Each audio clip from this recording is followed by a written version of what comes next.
Serie B-Win. Tutti i colori della passione.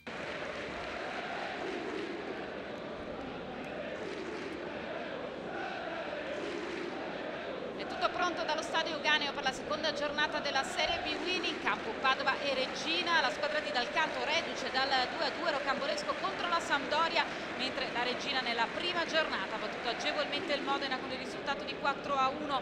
Il Padova schiera Cutolo, Ruopolo e Dramé in attacco, posticipando dunque l'esordio del neoacquisto Caccia, che siederà in panchina.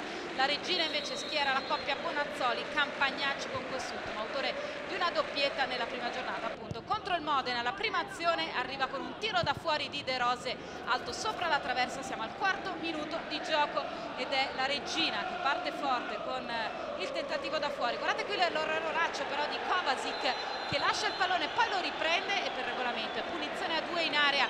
Sul tiro però di Milanetto c'è il tocco di braccio della barriera della Reggina e allora per Baracani non ci sono dubbi, si tratta di calcio di rigore. Al 9° minuto Cutolo spara alto sopra la traversa, erroraccio da parte dell'ex giocatore del Crotone, che non riesce a segnare il suo primo gol in maglia patavina.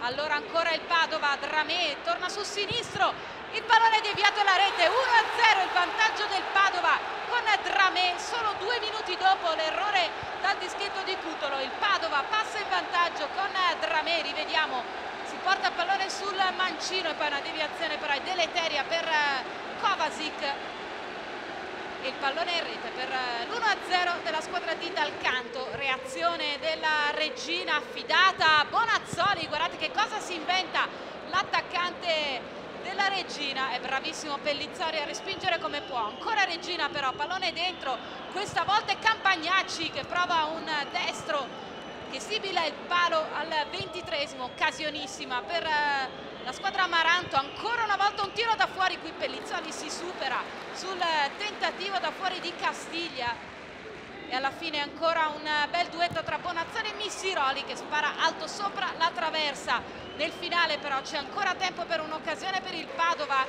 con la punizione di Marcolini. Ruopolo controlla male, non riesce a trovare lo specchio della porta. Il primo tempo termina con il Padova in vantaggio per 1-0.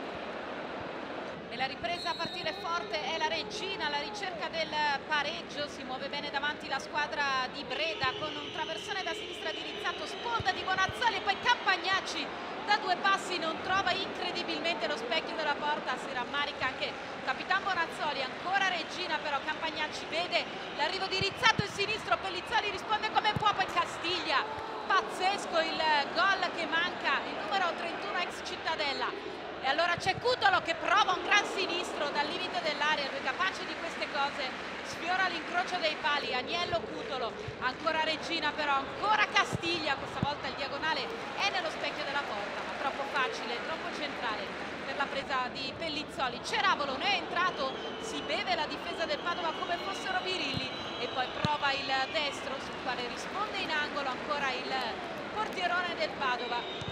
C'è ancora il tentativo da destra da parte della Reggina, Bonazzoli anticipa Pellizzoli ma spedisce a lato e questa è l'ultima occasione nel finale di tempo.